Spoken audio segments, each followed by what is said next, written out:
अबेहयात part 24।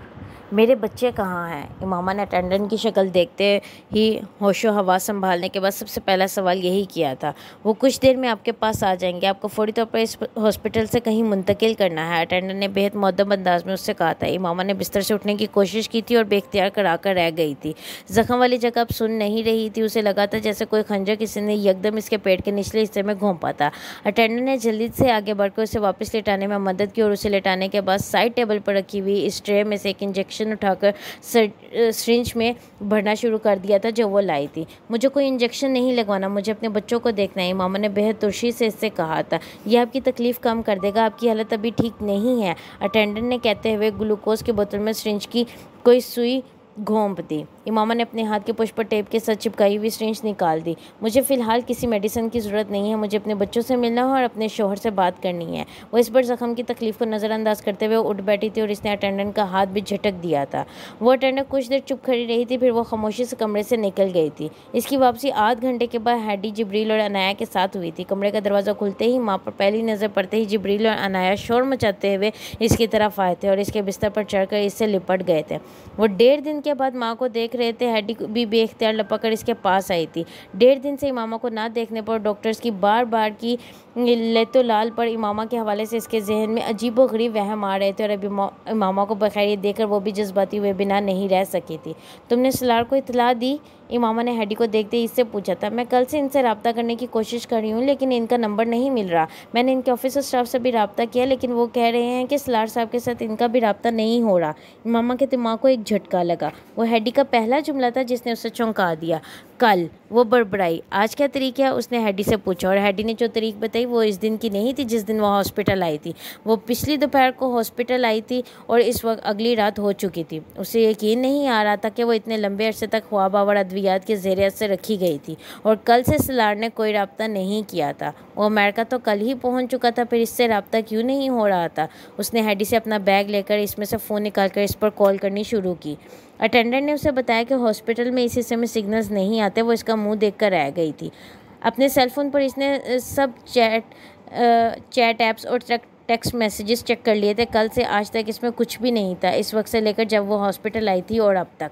बेहद तशवीश लाहक होने के बावजूद इमामा ने यही समझा था कि हॉस्पिटल में सिग्नल्स के इश्यूज़ की वजह से वो कोई कॉल या टेक्स्ट रिसीव नहीं कर सकी। इससे पहले कि वो हैडी से कुछ और पूछती, हैडी ने उसे कांगो में होने वाले फसादात के बारे में बताया था और साथ ये भी कि गोम्बे में इनके घर पर भी हमला किया गया था। इमामा सकते में रह गई।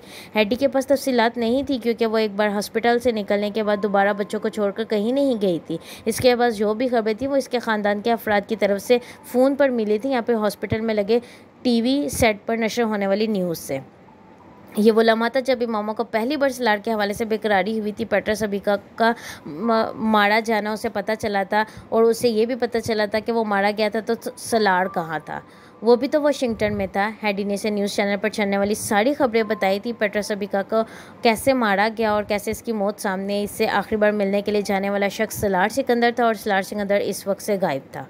इमामा के हाथ कांपने लगे थे। उसका ख्याल था उसे दुनिया में सबसे ज़्यादा मोहब्बत जिब्रील से थी, फिर अनाया से, फिर अपनी इस औलाद से जिसको एक दिन पहले उसने पहली बार देखा था। लेकिन अब जब सलार एकदम इसकी ज़िंदगी से कुछ देर के लिए अजीब तरह से गायब हुआ तो इसके आसान ख़ता होने लगे थे। वो जिब्रील और अनाया को इसी तरह बिस्तर पर छोड़कर दर्द से बेहाल होते हुए भी लड़खड़ाते कदमों से फ़ोन लिए कमरे से बाहर निकल आई थी। उसे हॉस्पिटल में इस जगह जाना था जहाँ से वो कॉल कर सकती और इससे बात कर सकती। उसे उस घर के तबाह बर्बाद होने का भी ख्याल नहीं आया था जिसमें होने वाली लूट मार के बारे में हैडी ने उसे कुछ देर पहले बताया था। घर, बच्चे, सब कुछ एकदम इस एक शख्स के सामने बेमायनी हो गया था जो इसका साहिबान था, जो ज़िंदगी की धूप में इसके लिए तब छाँव बना था जब इसका वजूद हिद्दत से झुलस रहा था। पाँव आबला पा हो गए थे। अटेंडेंट और हैडी ने इसे रोकने की और पीछे आने की कोशिश की, वो नहीं रुकने। इसने हैडी को अपने पीछे नहीं आने दिया, उसे बच्चों के पास रुकने के लिए कहा। वो नंगे पाँव फोड़े की तरह दुखते जिस्म के साथ लड़खड़ाते कदमों से कॉरिडोर में निकल आई थी। सलार वहाँ होता तो इस हालत में इसे बिस्तर से हिलने भी ना देता, लेकिन सारा मसला यही तो था कि सलार वहाँ नहीं था और वो इसे पाने के लिए बेहाल हो रही थी। हॉस्पिटल में कोई ऐसी जगह ढूंढती जहाँ सिग्नल आ जाते, जहाँ से वो सलार से बात कर पाती, इसकी आवाज़ सुन लेती। इसका जिस्म ठंडा पा रहा था। ये मौसम नहीं था जिसे लड़जा रहा था, खौफ था जो रगों में खून जमा रहा था। सिर्फ हाथ नहीं थे जो कँपा रहे थे, इसका पूरा जिस्म पत्तों की तरह पत्ते की तरह कांप रहा था। आपके शोहर बिल्कुल ठीक है, मैं थोड़ी देर में इनसे आपकी बात करवा देती हूँ। इमामा लड़खड़ाते कदमों से चलते चलते साकित हुई और अटेंडेंट की आवाज़ पर पलटी थी और फिर वहाँ खड़े खड़े जैसे मोम की तरह पिघलने लगी थी। जर्द कामती, ठुठरती, बेआवाज़ रोती। वो माँ थी, अपने बच्चों पर जान देने वाली, और वो रब था, अपने बंदों को ऐसे कैसे छोड़ देता। उसने जिसको पुकारा था मदद के लिए वही आया था। रहम अटेंडेंट को इसकी हालत पर नहीं आया था, इस बर्तर ज़ात को अपने बंदे पर आया था, और वो अपने बंदे को बिलाशुबा बेहद शफ़क़त करने वाला है। यानी वो अपने बंदों पर बिलाशुबा बेहद शफ़क़त करने वाला है। CIA और वर्ल्ड बैंक के साथ साथ अमेरिकन गवर्नमेंट को एक ही वक्त में सलार की ज़रूरत पड़ी थी। कांगो में अगर कोई इस वक्त वर्ल्ड बैंक की इज़्ज़त को बहाल करने की पोजीशन में था तो वो सलार सिकंदर ही था। पावर गेम एक दिन वन मैन शो बन गया था। अमेरिका में जो आग पेट्रा सबीका की मौत ने लगाई थी वो सलार सिकंदर की ज़िंदगी ही बुझा सकती थी। फ़ैसला तख़ीर से हुआ था, लेकिन फ़ैसला हो गया था। इस ऑपरेशन के तबाहकुन नताइज न सिर्फ CIA में बहुत से लोगों की कुर्सी ले जाने वाले थे, बल्कि वर्ल्ड बैंक में भी बहुत से सर कटने वाले थे। ताज कहीं और रखा जाने वाला था।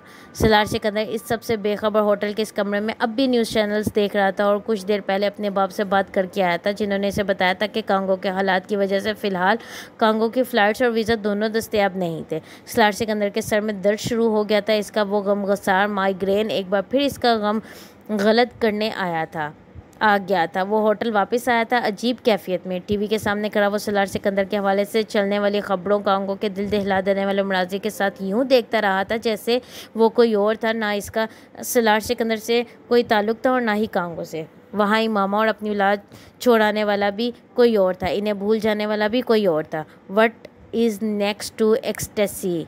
आह, क्या सवाल था, क्या याद आया था, क्या याद दिलाया गया था? पेन, दर्द का एहसास। And what is next to pain? और दर्द के बाद? इतने सालों बाद एक बार फिर वो सवाल और जवाब इसके जहन में चलने लगे थे। आखिर कितने मौके आए थे इसकी ज़िंदगी में से समझाने के, इसके बाद कुछ नहीं, अदम मौजूदगी, खालीपन। और वो इस अदम मौजूदगी की कैफियत में आ खड़ा हुआ था एक बार फिर, ज़मीन और आसमान के दरमियान किसी ऐसी जगह मौलिक जहां वो ना ऊपर जा पा रहा था ना नीचे आ पा रहा था। And what is next to nothingness? और इस अदम मौजूदगी या खालीपन के बाद उसका अपना सवाल एक बार फिर उसका मुंह चिढ़ाने आया था। हेल, जहन्नुम। जहन्नुम कोई और जगह थी क्या? उसने जैसे बेख्तियार कराते हुए सोचा। And what is next to hell? हाँ, वो इसके बाद वाली जगह जाना चाहता था। इन सब तकलीफ़ों, इन सब अज़ियतों, इन सब आजमाइशों से गुजर कर वहाँ से आगे और आगे जहाँ जन्नत थी, या शायद इस लम्हे लगी थी। 2 दिन के बाद इसका सेलफोन जैसे नींद से नहीं मौत से जगा था। वो म्यूज़िक और वो रोशनी, उसे लगा वो ख्वाब देख रहा था। वो म्यूज़िक इसने मामा की कॉलर ID के साथ महफूज किया हुआ था। If tomorrow never comes, Ronan केटिंग की मशहूर गाने की कॉलर ट्यून। सेलफोन पर इसका मुस्कुराता चेहरा और इसका नाम। सलार को लगा था वो वाकई जन्नत में कहीं था। उसने कांपते हाथों से कॉल रिसीव की, लेकिन हेलो नहीं कह सका। वो इमामा ने कहा था बेकरार आवाज़ में, वो बोल ही नहीं सका। सांस ले रहा था तो बड़ी बात थी, अपने कदमों पर खड़ा था तो कमाल था। वो दूसरी तरफ से बेकरारी से इसका नाम पुकार रही थी, बार बार। सलार का पूरा वजूद कांपने लगा था। वो आवाज़ उसे हरा कर रही थी, किसी बंजर सूखे टुंड मंड पेड़ पर बारिश की बाद बहार में फूटने वाले सब कोंपलों की तरह। वो फूट फूट कर रोना चाहता था, लेकिन इसके सामने रो नहीं सकता था। वो मर्द था, बोलना मुश्किल था पर बोलना ज़रूरी था। इमामा, उसने अपने हलक में फंसे हुए नाम को आज़ाद किया था। दूसरी तरफ वो फूट फूट कर रोई थी। वो औरत थी, ये काम बड़ी आसानी से कर सकती थी, क्योंकि उसे बहादुरी और मर्दानगी के झंडे नहीं गाड़ने थे। वो बेआवाज़ रोता रहा था। वो दोज़ख से गुजर कर आए थे और किसी ने दूसरे से ये नहीं पूछा था कि दूसरा कहाँ था और क्यों रो रहा था। बेआवाज़ रोते हुए सलार ने उसी तरह खड़े खड़े उस कमरे के दरमियान में इमामा की हिचकियों और सिसकियाँ सुनते अपने जूते उतारे थे। फिर वो घुटनों के बल सजदे में जा गिरा था। कोई इससे पूछता अल्लाह कहाँ था और कैसे सुनता था? उसकी शारक के पास, उससे भी करीब। कई साल पहले वो रेड लाइट एरिया में इमामा के ना होने पर उसी तरह एक तवाइफ के कोठे पर सजदे में जा गिरा था। आज वह इमामा के होने पर सजदे में जा गिरा था। बेशक अल्लाह हर चीज़ पर कादिर है, मशरिक मगरिब हर चीज़ इसकी मता है। वो कुन कहता है और चीज़ें हो जाती हैं, गुमान से आगे बयां से बाहर। बेशक अल्लाह ही सबसे बड़ा है, बेशक अल्लाह ही सबसे ज़्यादा ताकतवर है। He is cute. जिब्रील ने हमान पर एक नज़र डालने के बाद 3 लफ्ज़ों में बड़े मोहतात और मुफस्सिल अंदाज में अपने ख़ानदान में इस नए इजाफे पर तबसरा किया था, जो फ़िलहाल इसी वक्त या इसी किस्म के इनक्यूबेटर में था जिसमें इसने पहली बार उसे देखा था। इसके बरक्स अनाया बड़े इश्तियाक से वालेहाना अंदाज में इस छोटे भाई को देख रही थी जिसकी आमद के बारे में वो महीनों से सुन रही थी और जैसे एक परिस्तान से एक रात इनके घर छोड़कर जाने वाले थी। इमामा की बातें सुन सुनकर इसे छोटे भाई से ज़्यादा इस परी को देखने में दिलचस्पी हो गई थी, जो इनके घर रोज़ ये देखने आती थी कि इन्हें भाई की ज़रूरत थी या नहीं। वो इमामा से भाई से ज़्यादा परी के बारे में इश्तियाक से कुरेद कुरेद कर पूछती थी। जिब्रील अलबत्ता पास बैठा अपनी स्टोरी बुक्स के सफ़े उलटते पलटते इन दोनों की गुफ्तगू सुनता रहता था। उसने कभी ना भाई के बारे में सवाल किया था ना परी के बारे में, क्योंकि उसे पता था मम्मी झूठ बोल रही थी, क्योंकि ना परियाँ होती हैं और ना ही भाई को परी ने लाना था। भाई को हॉस्पिटल से आना था और हॉस्पिटल खुद जाना पड़ेगा, और वो भी कार से सड़क के ज़रिए इस अस्पताल में जहाँ वो मम्मी के साथ जाते थे। लेकिन इसने अपनी ये मालूमात सिर्फ अनाया के साथ तन्हाई में शेयर की थी, इमामा के सामने नहीं। क्या मम्मी झूठ बोलती हैं? अनाया ने इससे पूछा था। नहीं, वो झूठ नहीं बोलती, लेकिन तुम छोटी हो इसलिए वो तुमसे ये कहती हैं। उसने बड़े मोतबर अंदाज में बहन को समझाया था, जिसने भाई के फराटे दर ज़ुबान और सवाल सुन सुनकर बहुत जल्द बोलना शुरू कर दिया था। वो सब इस वक्त अमेरिकन एम्बेसी के अंदर मौजूद एक छोटे से मेडिकल यूनिट में थे। वो तूफ़ान जो इनकी ज़िंदगी में या ज़िंदगी उड़ाने आया था, कुछ भी तहस नहस किए बगैर करीब से गुजर कर चला गया था। इमामा अपने तीनों बच्चों के साथ सलार से बातचीत के बाद अब पुरसुकून थी। उसने वक्फे से पाकिस्तान में सबसे बात की थी, सबको अपनी खैरियत की इत्तला दी थी और सब ने हमान की पैदाइश पर मुबारकबाद उसे दी थी, जो इसने हंसकर वसूल की थी। बच्चे की जिन्स का पता चलने के बाद वो कोई महीने पहले ही इसका नाम तय कर चुके थे। हमान की हालत बेहतर थी, वो कमज़ोर था लेकिन सेहतमंद और एक्टिव था। अगर इसकी पैदाइश कबल वक्त ना हुई होती और इमामा की सर्जरी ना हुई होती तो सलार फौरी तौर पर इनको वहाँ से वाशिंगटन बुलवाने की कोशिश करता, लेकिन फौरी तौर पर इमामा और हमान एयर ट्रैवल नहीं कर सकते थे, इसलिए सलार कांगो आने वाला था और वो अब इसके इंतज़ार में अमेरिकन एम्बेसी में थे, जहाँ सबसे बहुत से और भी लोग पनाह लिए हुए थे। जब तक इन्हें कांगो से निकालने के इंतजाम ना हो जाते या हालात पर काबू ना पा लिया जाता, इमामा और इसके बच्चों को हाई प्रोफाइल गेस्ट का स्टेट मिला हुआ था। इमामा को अगर ये पता होता कि इस हाई प्रोफाइल स्टेट से पहले इसके शोहर पर अमेरिका में क्या गुजरी थी, तो वो मरकर भी अमेरिकन एम्बेसी की शक्ल ना देखती। सलार ने उसे हर बात से बेखबर रखा था। फ़ोन पर इसकी बहुत लंबी बात नहीं हो सकती थी। सलार ने उसे आराम करने के लिए कहा था। उसे खुद फौरी तौर पर वर्ल्ड बैंक के हेडक्वार्टर्स में एक मीटिंग अटेंड करनी थी। उसने इमामा से कहा था कोई सिग्नल्स और सैटेलाइट का मसला था, जिसकी वजह से इसका राब्ता इससे नहीं हो पा रहा था और इस वजह से वो इस कदर परेशान था। इमामा ने पेट्रस अबीका के वाले से इससे बात की तो इससे तसल्ली दी कि सब कुछ ठीक है, वो परेशान ना हो, इसकी ज़िंदगी को कोई ख़तरा नहीं, वो इस सिलसिले में पुलिस से भी राब्ते में है। इमामा मुतमईन हो गई थी। अगर सलार की परेशानी का बायस सिर्फ इससे राब्ता ना हो पाना था तो वो मसला तो वो समझ सकती थी, लेकिन कोशिश के बावजूद वो सो नहीं सकती थी। तकलीफ़ में सुकूनावर दवाइयाँ लिए बगैर सो नहीं सकती थी वो, और अब वो दवाइयाँ लेकर सोना नहीं चाहती थी। हैडी अब भी वहीं इसके पास से वो कमरे में चलते हुए टीवी पर कांगो के हालात के हवाले से चलने वाली खबरें देख रही थी, मुख्तलिफ मुल्कों और गैर मुल्की चैनल्स को बदल बदल कर। जहाँ पेट्रस अबीका के हवाले से जिक्र आ रहा था, वहाँ सलार सिकंदर का भी जिक्र हो रहा था। उस इंटरव्यू की झलकियाँ भी बार बार चल रही थी, जिसमें पेट्रस ने बार बार सलार के बारे में अच्छे अल्फाज में बताया और इसकी और अपनी ज़िंदगी के हवाले से लाख खतरात का जिक्र भी किया था। सलार से बात करने के बाद इमामा की जो परेशानी ख़त्म हुई थी, वो परेशानी एक बार फिर सर उठाने लगी थी। सलार ने उसे इन सब मामलात से बिल्कुल बाखबर या बेखबर रखा हुआ था। वो पिछले कई महीनों से कांगो के जंगलात में पेट्रस अबीका के साथ बहुत ज़्यादा सफ़र करता रहा था। वो सिर्फ ये जानती और समझती थी कि ये ऑफिशियल काम था, लेकिन वर्ल्ड बैंक के इस प्रोजेक्ट के हवाले से सलार सिकंदर की इख्तलाफी रिपोर्ट के बारे में इसे पहली बार पता चला था, वो भी पेट्रस अबीका के इस इंटरव्यू के ज़रिए। मामलात इतने साफ और सीधे नहीं थे जितना वाशिंगटन में बैठा सलार उसे बता रहा था। वो मुसीबत में था, लेकिन उसे क्यों बेखबर रख रहा था, इमामा को इसको एहसास होने लगा था, और वो कंशासा में बैठकर इससे इन सब चीज़ों के बारे में फ़ोन पर सवालात नहीं करना चाहती थी। वो इसके सामने बैठकर इससे पूछना चाहती थी कि इसके साथ क्या हो रहा है। मम्मी जिब्रील ने उसे मुखातिब किया। वो सोचों से निकली। हु वांट्स टू किल पापा? पापा को कौन मारना चाहता है? वो इसके सवाल पर मुंजमिद हो गई थी। 4 साल वो बच्चा बेहद तशवीश से इससे पूछ रहा था। इमामा को टीवी देखते हुए अंदाज़ा ही नहीं हुआ था कि वो भी इसके साथ बैठा टीवी पर सब कुछ सुन और देख रहा है। वो अपने बाप के हवाले से होने वाली ऐसी किसी गुफ्तगू को वो समझ सकता था। वो बला का ज़हीन था अपने बाप की तरह। इमामा और सलार इसके सामने गुफ्तगू में बहुत मोहतात रहते थे। इमामा ने टीवी ऑफ कर दिया। वो अब इसे टालना चाहती थी। No one wants to kill papa. कोई आपके पापा को नहीं मारना चाहता, उसने जिब्रील को अपने साथ लगाते हुए कहा। वो तकिए से टेक लगाए नीम दराज थी। अल्लाह आपके पापा की हिफाजत कर रहा है और हम सब की। वैसे थपथपाते हुए बोली, अल्लाह ने पेट्रस सिबिका की हिफाजत क्यों नहीं की? इमामा लाजवाब हो गई। बड़ों के सवाल के जवाब आसान होते हैं, बच्चों के नहीं। जिब्रील के सवालों से हमेशा ऐसे ही लाजवाब करते थे। वो बहस नहीं करता था, बात पूछता था, जवाब सुनता था, सोचता था और खामोश हो जाता था। मगर इमामा ये नहीं समझ पाती थी इसके जवाब ने उसे कायल किया था या नहीं। वो बच्चा गहरा था, इसका एहसास उसे था। वो बहुत हसास था।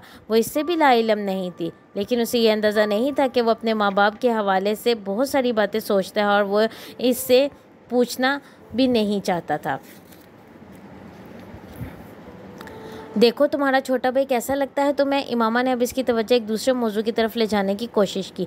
ही इज़ क्यूट, उसने जवाब दिया था हमैन को बगौर जायज़े के बाद, लेकिन इस जवाब में जज्बातियत, खुशी और हैरानी मफकूद थी। तुम्हारा जैसा लगता है ना? इमामा ने उसे खुश करने की कोशिश की। मुझे तो नहीं लगता।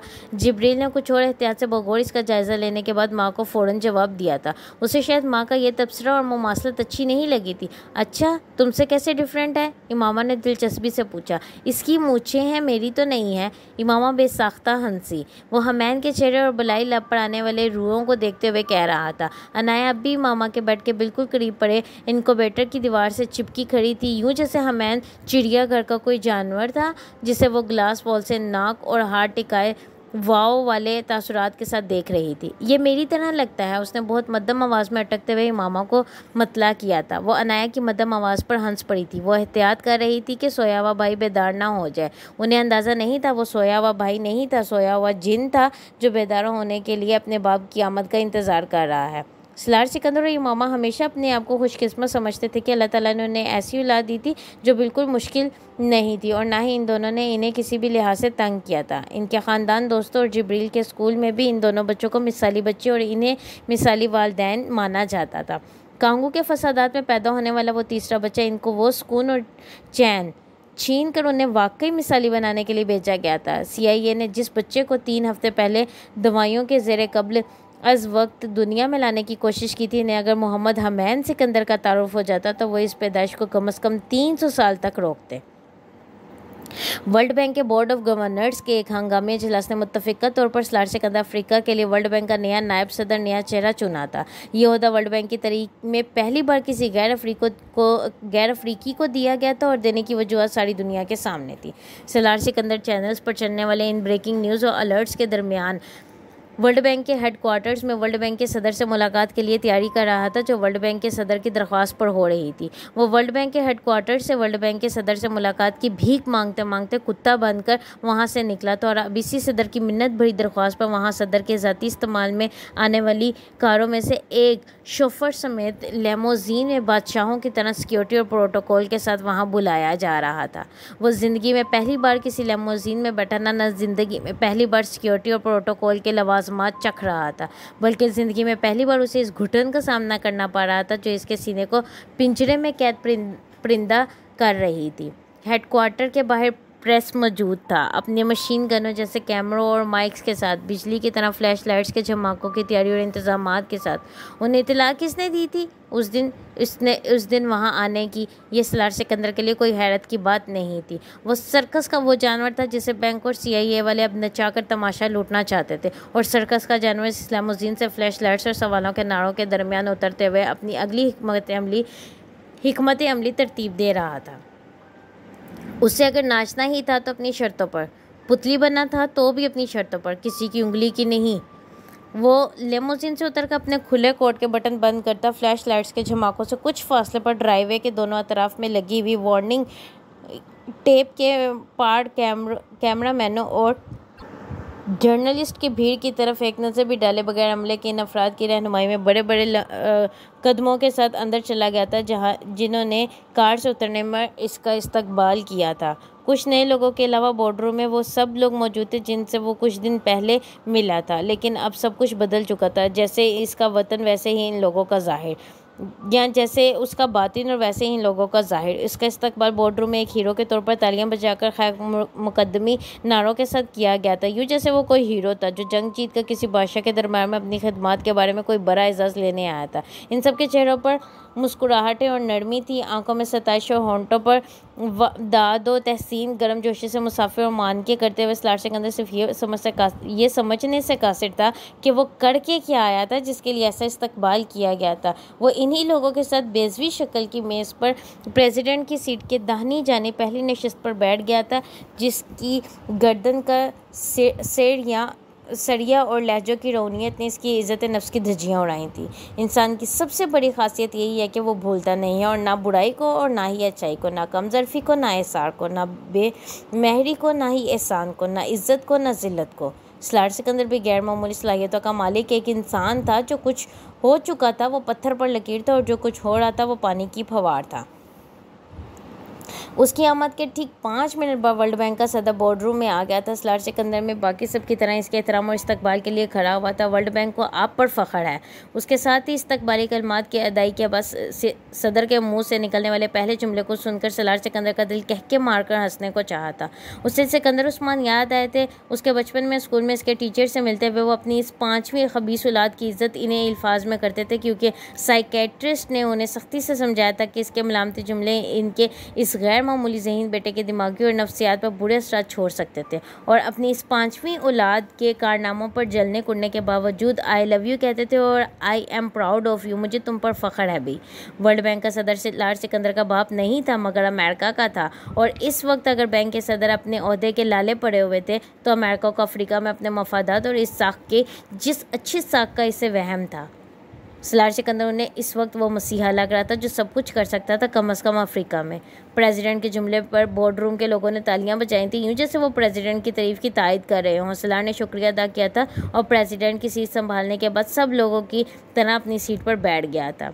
प्रेसिडेंट ने कांगो की सूरत हाल से गुफ्तगू का आगाज़ किया था और वहाँ वर्ल्ड बैंक के मुलाजमीन पर होने वाले हमलों में और ज़ख्मी और मारे जाने वाले लोगों के लिए 1 मिनट की खामोशी इख्तियार की थी। और इसके बाद पेट्रस स्पीकर को शानदार खराज अकीदत पेश किया था चंद जुमलों में, और फिर वो सलार सिकंदर की रिपोर्ट पर आ गया था जो बैंक के बोर्ड ऑफ गवर्नर्स ने पढ़ ली थी। ना सिर्फ पढ़ ली थी बल्कि इस रिपोर्ट की तमाम सिफारिशात को मानते हुए एक इंक्वायरी कमीशन तश्कील दिया गया था जो इस प्रोजेक्ट को वक्ती तौर पर मुअत्तल करते हुए नए सिरे से इसका जायज़ा लेगा। सलार सिकंदर ना हैरान हुआ था ना मुतासिर। उससे अंदाज़ा था वर्ल्ड बैंक इससे कम में कांगो में दोबारा दाखिल नहीं हो सकता था। इन्हें वो प्रोजेक्ट अब इन हालात में ख़त्म करना ही था, और अगर ये जाहिर कर रहे थे कि बोर्ड ऑफ गवर्नर्स ने वो रिपोर्ट अब पढ़ी थी और इसको फौरी तौर पर मुत्तफ़िक़ा तौर पर मंजूर कर लिया था, तो इनके पास इसके अलावा और चारा था ही नहीं। ये नुकसान को कंट्रोल करने के लिए इख्तियार की जाने वाली CIA की हिकमत अमली का पहला हिस्सा था। ये पेंडोरा बॉक्स इनकी वजह से खुला था, अब इसको इन्हें ही बंद करना था। वो जिस जारहियत को बेहतरीन हिकमत अमली मान कर चले थे नाकाम हो गए थे, तो इन्हें अब बैकफिट पर जाकर दफाई हिकमत अमली इख्तियार करना पड़ रही थी। सलार सिकंदर खामोशी से प्रेसिडेंट की गुफ्तगू सुन रहा था। उसने अपनी गुफ्तगू के अख्ताम पर सलार सिकंदर को दी जाने वाली नई जिम्मेदारियों का ऐलान किया था। बोर्डरूम में बुझती हुई तालियों में वो बेतासुर चेहरे के साथ अपनी बेवकूफ़ खिदमात के सिले में मिलने वाली अहम तरीन ओहदे की कदर कीमत का अंदाज़ा नहीं लगा सका था या लगा रहा था। इसकी प्रेजेंटेशन जो इसने कुछ दिन पहले इसी बोर्डरूम में पेश करने से भी कई माह पहले वर्ल्ड बैंक को भेजी थी, और जिस पर इसे खामोशी से रिपोर्ट वापस लेने पर ओहदा छोड़ने की धमकी दी गई थी, अब बोर्डरूम में दोबारा चलाई जा रही थी। और बोर्डरूम में बैठा हुआ हर शख्स इस रिपोर्ट में पेश किए जाने वाले हक़ाइक़ और स्लाइड्स को देखकर यूँ हैरान और मुस्तरब नज़र आने की कोशिश कर रहा था जैसे वो ज़िंदगी में पहली बार इस रिपोर्ट से और इस रिपोर्ट के अंदर पेश किए जाने वाले हक़ाइक़ से मुतारिफ़ हो रहा है। अगर वो एक्टर्स थे तो किसी 3rd क्लास थिएटर कंपनी के, और अगर मुनाफिक थे तो आला मेयार के। सलार को वहाँ बैठे ऐसा लग रहा था जैसे वो दुनिया के ताकतवर तरीन मालियाती अदारे के हेडक्वार्टर में नहीं बल्कि किसी घटिया थिएटर में चलने वाले मज़ाहिया ड्रामे के सामने बैठा है, जिसमें हर एक्टर ओवर एक्टिंग कर रहा था और मशीन में रिकॉर्ड कह के और तालियां हर जुमले और एक्सप्रेशन पर बज कर उसे मास्टरपीस साबित करने पर तुले हुए थे। मैं सदर और बोर्ड रूम में मौजूद तमाम लोगों का शुक्रिया अदा करता हूं कि उन्होंने मुझे यहाँ आने का मौका दिया। मुझे बहुत खुशी है कि इस रिपोर्ट को बुनियादी तौर पर इसमें पेश की जाने वाली तमाम सिफारिशात को मान लिया गया है। मुझे उम्मीद है इस कदम के उठाने से वर्ल्ड बैंक को एक बार फिर कांगो में अपनी साख बहाल करने में मदद मिलेगी। मीटिंग पर सलार सिकंदर को बात करने के लिए कहा गया था और इसने बहुत मुख्तसरन बात की थी, to the point, formal, professional, जज्बातियत के बगैर और इसी दो टोक अंदाज में जिसके लिए वो मशहूर था। मैं शुक्रगुजार हूँ कि वर्ल्ड बैंक और बोर्ड ऑफ गवर्नर्स ने मुझे नायब सदर के लिए मुंतखब किया, लेकिन मैं अपनी ज़ाती मसरूफियात की वजह से ये ओहदा नहीं संभाल पाऊंगा। मुझे यकीन है वर्ल्ड बैंक की टीम में इस ओहदे के लिए बहुत ज़्यादा मौजूद लोग मौजूद हैं। सदर ने इसकी आखिरी जुमले पर बेचैनी से अपनी नशिस्त पर पहलू बदला। इसे तवक्का थी और सिर्फ इसे नहीं, इन्हें तवक्का थी कि सलार सिकंदर का जवाब इस सफ़र में क्या आएगा, लेकिन इसके बावजूद इसे बेचैनी हुई थी। इस वक्त इन्हें अपनी साख बचाना थी और यह काम इस वक्त सलार ही कर सकता था। वो मीटिंग इसके बाद 2-3 मिनट के अंदर ख़त्म हो गई और इसके बाद सलार सिकंदर वर्ल्ड बैंक के सदर से अकेले में मिला था। वहाँ का माहौल अलग था, जो बातें हुई थी वो भी कुछ और थी। मुझे अपने कमरे से चोरी होने वाली तमाम चीज़ें चाहिए, लैपटॉप, ट्रैवल डॉक्यूमेंट्स, मेरे बाकी डॉक्यूमेंट्स। सलार ने इस कमरे में मीटिंग के शुरू में ही एजेंडा सेट किया था और अब इसका कुछ भी दाव पर नहीं लगा था और वो बातें मनवाने ही आया था। आपके कमरे से चोरी हो जाने वाली चीज़ों से वर्ल्ड बैंक का क्या ताल्लुक? सदर ने अनजान बनने की पहली और आखिरी कोशिश की थी। सलार ने बात काट दी। अगर मेरी चीज़ें नहीं मिल सकती तो फिर मुझे किसी भी इशू पर बात करने के लिए यहाँ नहीं बैठना। सदर इसकी आंखों में आंखें डाले देखता रहा, फिर इसने लहजा नरम रखते हुए इससे जैसे चमकारा। मैं हदायत जारी करता हूँ कि फौरी तौर पर आपके नुकसान की तलाफी कीजिए और आपके डॉक्यूमेंट्स का मुतबादिल। सलार ने उसे उखड़पन से इसकी बात काटी थी। मुझे अपनी चीज़ें चाहिए, ना नुकसान की तलाफी चाहिए और ना ही कोई मुतबादिल। मुझे अपने ओरिजिनल डॉक्यूमेंट्स चाहिए। खामोशी के एक लंबे वक्फे के बाद सदर ने हथियार डाले और कहा, ठीक है, मिल जाएंगे, लेकिन वर्ल्ड बैंक और अमेरिका को कांगो में आपकी ज़रूरत है। एक शर्त इसने मनवाई थी, एक शर्त इन्होंने रख दी थी। मैं किसी की कठपुतली बनकर कांगो में वहाँ के इंसानों का इस्तेमाल नहीं कर सकता, ना करूँगा। उसने दो टोक अंदाज में कहा था। आप कांगो में जाकर वो करें जो आप करना चाहते हैं। सदर ने कहा, मैं बंदे हाथों के साथ कहीं कुछ नहीं कर सकता। नायब सदर के तौर पर आपको लामहदूद पावर्स दिए जाएंगे और फौरी तौर पर मुतला कर दिया जाएगा। आप इस प्रोजेक्ट को रोकना चाहते हैं या वहाँ चलने के लिए किसी भी प्रोजेक्ट को आपको हेडक्वार्टर्स की मंजूरी की ज़रूरत नहीं है। आपको इख्तियार दिया जाएगा कि आप हर फैसला खुद कर सकेंगे। चंद लम्हों तक सलार बोल नहीं सका। ये जाल था तो पिंका था, झांसा था तो अच्छा था। वो माथे पर बलों के साथ होंठ काटता मेज़ की दूसरी तरफ बैठे इस शख्स को देखता रहा, जिसकी कुर्सी किसी भी वक्त जाने वाली थी। और यह अंदाज़ा सिर्फ सदर ही को नहीं था, सबको था, मगर वो एक बाइज्जत रास्ता चाहता था। लाते खाकर जाने के बजाय बातों के जरिए जाना चाहता था। जितने इख्तियारात आप मुझे देखकर कांगो में भेजना चाहते हैं, इतने इख्तियारात किसी को भी देखकर कांगो भेज दें, वो सूरत हाल संभाल लेगा। सलार ने कुछ लम्हे खामोशी के बाद कहा, इशू इख्तियारात का नहीं है, नीयत का है। जो तुम अफ्रीका में करना चाहते हो कोई दूसरा नहीं करना चाहेगा। सलार उसका चेहरा देख कर रह गया। कुछ वक्त लो, सोचो, फिर फैसला करो। उसे कैद करके आज़ाद किया गया था। उसने वापसी पर भी मीडिया से बात नहीं की। उलझन थी कि और बड़ी थी, घुटन थी कि सिवा हुई थी। वापसी का रास्ता भी उसे लेमोजीन के काउंटर पर तय करना पड़ा था। होटल में वापस आते हुए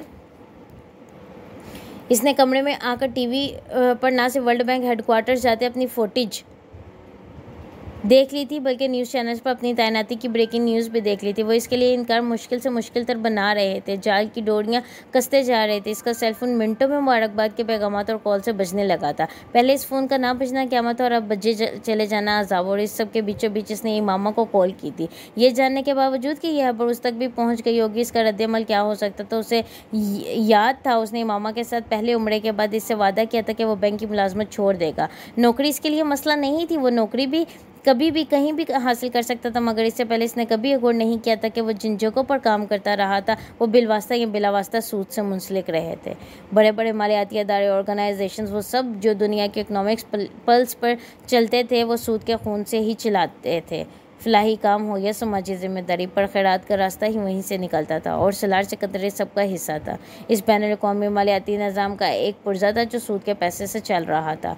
वो नहीं कह सकता था कि उसे अहकामात का इल्म नहीं था। वो ये इतराफ़ करता था उसे तमाम हदूद का पता था और वो हदूद तोड़ने का गुनाहगार चला आ रहा था। ज़िंदगी में बहुत दफ़ा रिज़्क़ हमें मजबूर कर देता है कि हम खाने वाले पेट का सोचे, कमाने वाले हाथ का नहीं। सलार को रिज़्क़ की मजबूरी नहीं थी, मगर कामयाबी की भूख थी, एहसास किए बगैर। इमामा ने पहली दफ़ा बड़ी डिटेल से इस शीशे के घर को तोड़ा था जो इसने अपने गिर्द बनाया था। इसे वो अक्स देखने पर मजबूर किया था जिसे वो अपना नहीं मानता था। वो इतराफ़ नहीं करता था, लेकिन शर्मसार हो गया था, परेशान था। लेकिन फिर इसे ये इत्मीनान भी था कि इसका बैंक के साथ कॉन्ट्रैक्ट ख़त्म हो रहा था, वो इसे दोबारा रीन्यू नहीं करेगा। दोबारा रीज्वाइनिंग इधर नहीं देगा। जारी है नावल का अगला हिस्सा सुनने के लिए चैनल को लाइक और सब्सक्राइब करना मत भूलें। शुक्रिया।